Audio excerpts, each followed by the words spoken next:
Hi, Sarah Hart here at sarahhart.ca, and today I'm interviewing with Rita Barry from bloggenie.ca, and today we're going to be talking about that project that you've been working on forever. I mean, forever. And it just doesn't seem like you're ever going to press the publish button.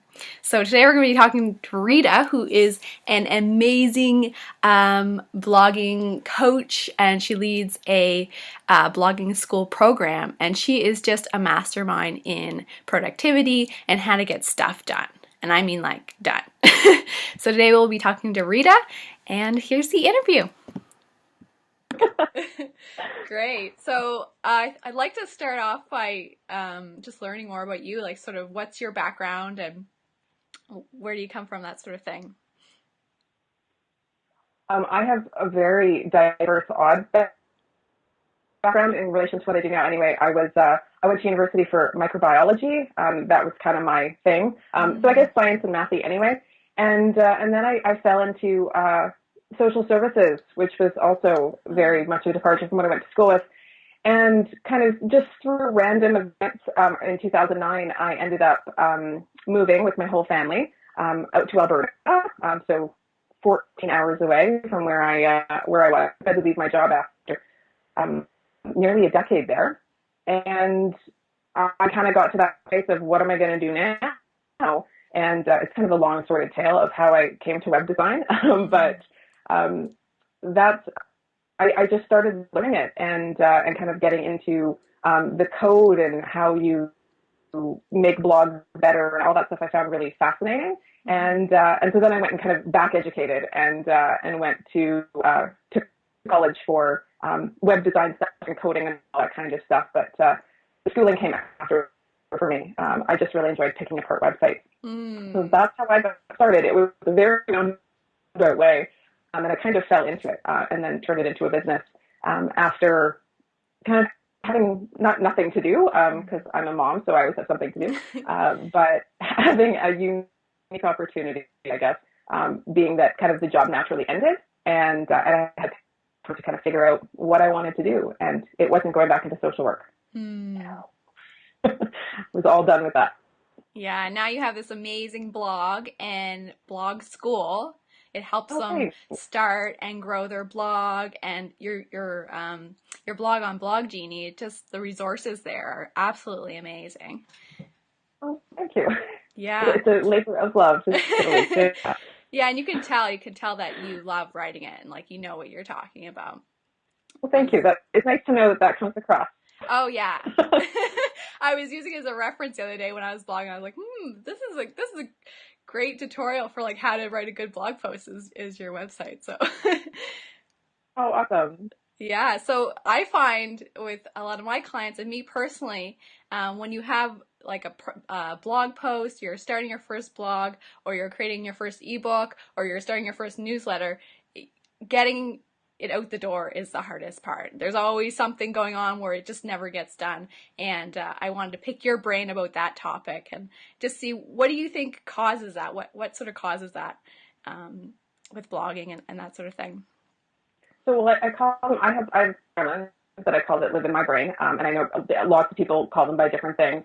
But I guess I can kind of use blog school as an example because it was kind of an epic thing, and that actually sat in my brain for quite a number of years, where I knew that I wanted to do that, but it was where do you even start? And it was so big, and even if it's something small, like just trying to be consistent with blogging, which I really struggled with for a really long time as well, because, you get so busy with clients that doing the work that pays the bills obviously that takes center stage and all your clients are your priority. So I was working with them all day long, every day, and I was having a really hard time doing my promotional stuff. So I'd have like this whole string of clients for a couple of months, but then all of a sudden, then I didn't have a client anymore, because I hadn't really been promoting. And so it was this cycle of this feast or famine kind of thing. And that's where I knew I needed to blog. Like this wasn't rocket science. So just getting all of the pieces together in a routine for me that worked kind of the way my life works. So that it also became like I could not do it. It was kind of built into my routine. And so one of the really unique things that working in social work taught me, there's a colleague of mine who's actually probably wholly responsible, but he doesn't know, for this quite unique insight, is that every time we'd have a meeting, we met once a month to do kind of programming around different things. And between each meeting, we always had tasks we had to accomplish. And the next meeting, there was no point in having that next meeting unless all the tasks had been accomplished. Mm-hmm. And at the end of every meeting, when we were planning our next meeting, he would sit there with his agenda, like a paper one, way back in 2004. And he would say, he'd be like, I can't have that meeting. Let me see. Like the 18th, I have half an hour. And then the 19th, I have another hour. And he would sit there and literally book in front of me the work he had to do before the next meeting. He'd be like, okay, so the 18th and 19th, I have time to finish that report or analyze the information I was giving him. He goes, so how about we meet on the 21st? Mm-hmm. Whereas my approach was, let's pick a day to meet, and then on the 20th, I would be staying late overtime, neglecting myself, like my personal life, to get that thing finished for that meeting. And just the way he did that, it was the first time I'd ever seen anyone do that. It taught me so much about not just planning our deadlines, but planning the work time. And that's so good. You can't have a deadline, without that time. Like, you don't have the time to actually complete the work that makes it happen, then you can't have that deadline. So that's been, I think, the biggest piece. And that's come, every little piece kind of informed all of my business choices and all of my time management now, where I write every day from a certain period of time. And that way I know that my blog posts are going to get out every Tuesday, and that I don't let slide, because it's actually one of the most fulfilling parts of my business is the blog and talking to people and that sort of stuff. Yeah. Wow, that's fantastic. That's a great idea. Like, I do that too. Right now, that's what I do. I do the day before sort of thing. But I love that, because you have these pockets jam it in of there, time. I know. So in terms of, I know in your blog you talk about sort of mind shifts as well, and sort of changing that as you go along as well. Could you elaborate on that? Oh, sure. One of the big things, kind of one of the themes on the blog this year has been helping people, because I work with a lot of bloggers, healthy living, wellness, fitness people, dietitians, and that sort of thing. Those are kind of my main clients. And most of them start blogging because they maybe they do that for a living, like maybe they're a registered dietitian at a hospital during the day, but they love everything to do with nutrition and wellness. So they just start a personal blog as a hobby, and they plug at it and do their thing. And then they get to a point where they start reading about, you can make money off a blog, and, you can do all these sorts of monetization things. And they realize that they've been blogging for a really long time and they're not making any money at all. And what I like to help people do is try to see that really businesses sell things, blogs share information, and a blog actually isn't a business. And that's okay, because some people just want to have a blog that they can share, that inspires people, that spreads their message, and there's no monetary goals in it. And then there's the other folks that actually really do want to turn it into something that pays the bills. And that's kind of the avenue that I took, because I was a blogger first and fell in love with the healthy living folks and just that community. And that's where kind of the path that I've gone on. So I like to help people kind of make that shift of going, what can I sell? Like, what do I have? And really feel like their stuff is more valuable, because I always feel that people really undersell themselves and don't think that what they have to share is as valuable as it is.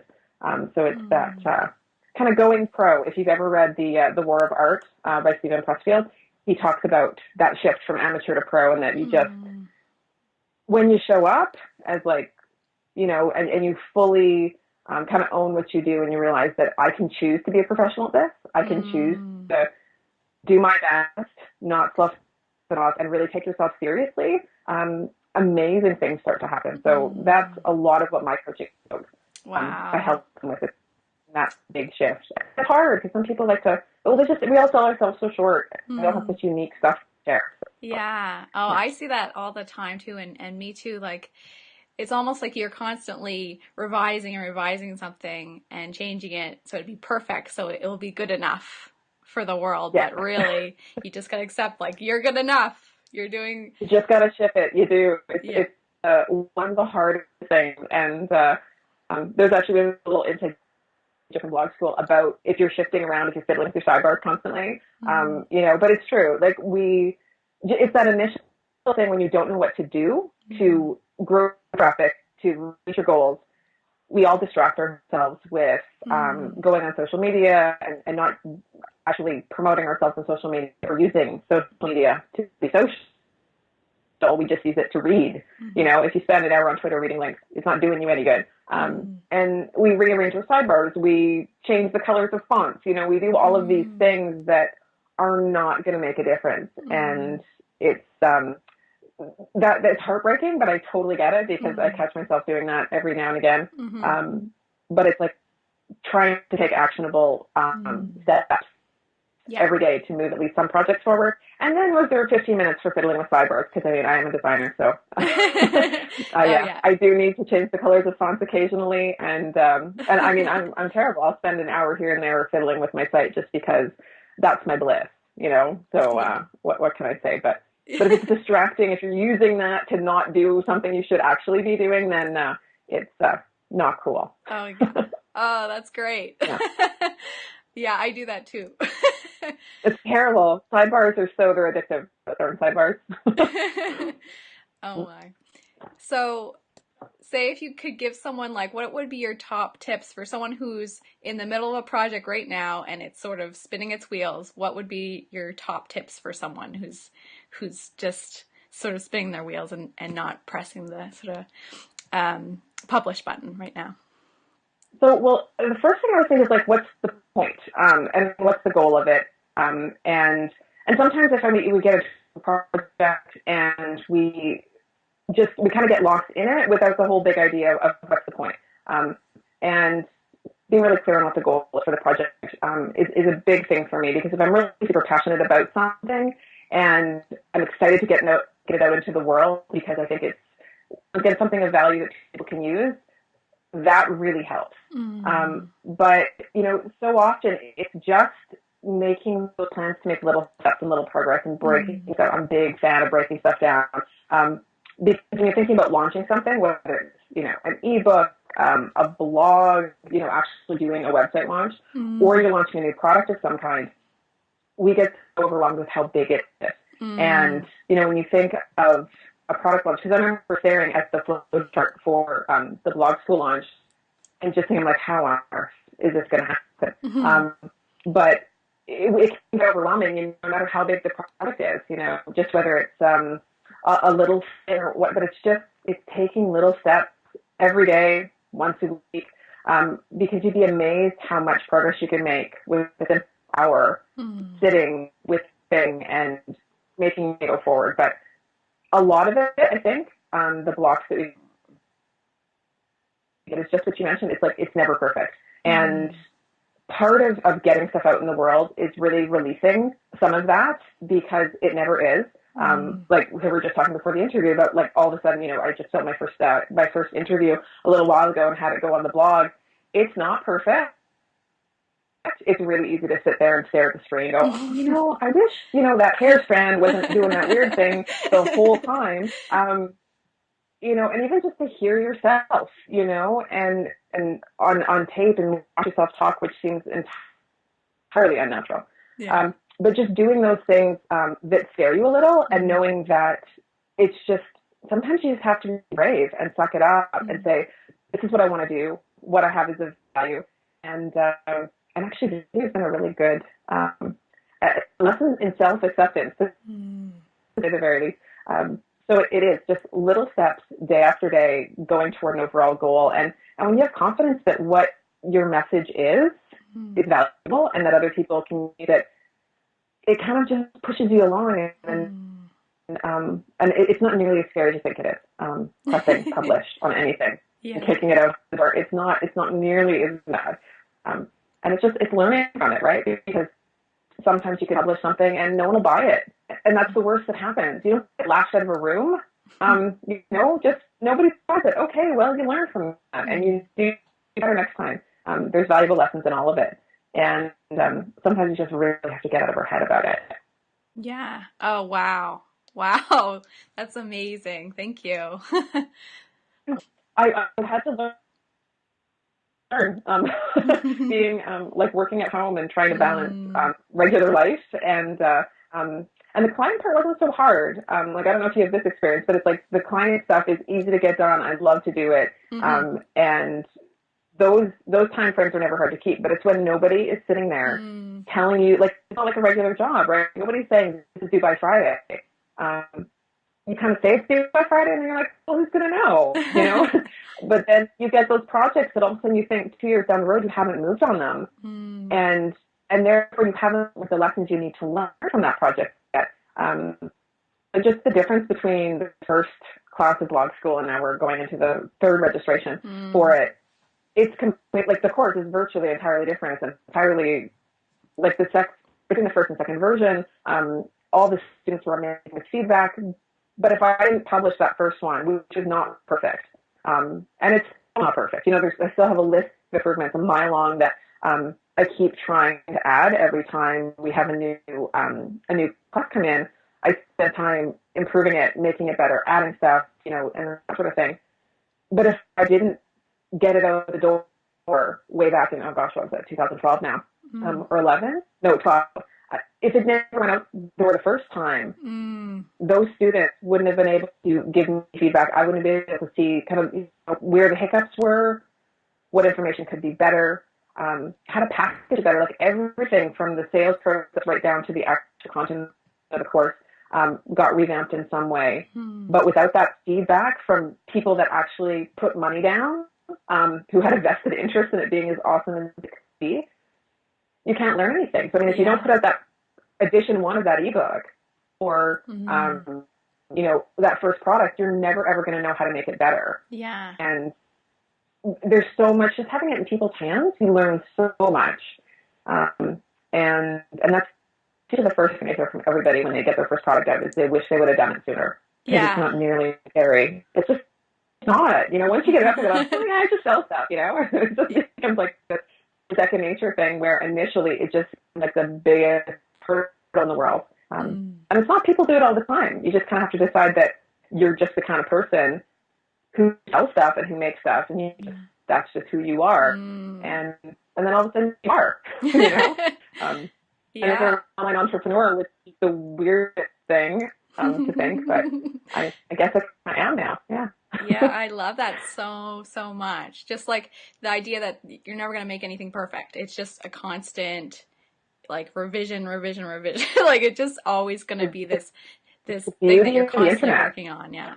So, It is. It's like version 2.0. Like, why not? It doesn't need to be.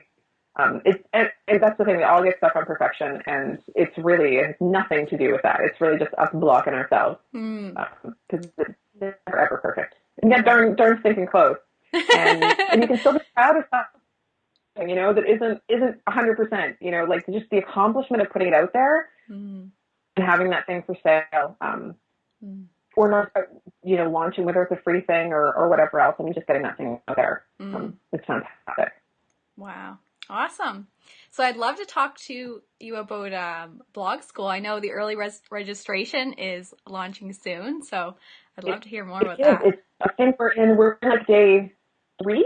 I think we're day 3 of the early registration that Oh, closes on wonderful. the 23rd. So, see, when again, lessons learned. This was a new thing this year, where last year I think I had a 3-week registration window, and it was just way too long. Mm, I got tired of hearing myself talk about it, mm. so I'm sure other people got tired of hearing myself talk about it, and you know, it just a whole bunch of other things. Like there's not as much urgency and everything else, Mm, and it just, you know, frustrated. It's like, oh, we'll deal with it later, and then some people forgot. So then I was dealing with a lot of late registrations. So then we were trying to get everybody registered, and it just became like this big to do. mm, And so this year, I'm doing a week of early bird registration that's got some extra bonuses. Um, and then at the end of March is the regular registration.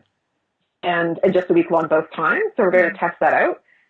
But also one of the things, like if it's not out there, you can't, you know, since this is the third time round now, I'm able to use the feedback from students who have been amazing. They just made the course so much better. and work as a community to kind of make it the best resource it could possibly be. Mm. And that's the joy of I guess 3.0 now that we're on for the third time run. Yeah, it's really exciting. It's Yeah. very surreal and weird for people to to like wake up and like you see that people have bought stuff and you've just been sleeping. Wow. Which it's very That's an yeah, amazing feeling. it is like it's still very foreign and it's really strange, but it's okay. Like it's something you can get used to. That's for sure. But more so than that part is just really that people trust you enough and that really um, enjoy enough of what you put out there in the world that they're willing to actually put down their hard-earned money to have you help Mm. them do something, get better at something. And so it's a huge responsibility to, like and something that I take really super seriously, which is why I think the community is so great because we're all, just become kind of this extended working family. So it's kind of a big flagship thing Mm. that I do once a year. And it's a lot of work, but it's a lot of fun work. Really, Mm. it's amazing to see students go from where they start to where they end up after 6 months. It's pretty cool. Yeah. Yeah. Oh, wow. That's wonderful. Well, thank you so, so, so much. You're so You're wise and welcome. wonderful. Thank you. Well, thank you for having me. It was awesome and neat to be Yeah. on the other side of question asking. Yeah. We'll have to do a follow-up interview. This stuff's good. This is really good. I have like 1,000 more questions for you, Thank but you. maybe for another interview. That was good. Wonderful. All right. Well, thank you, Rita. Have a great afternoon.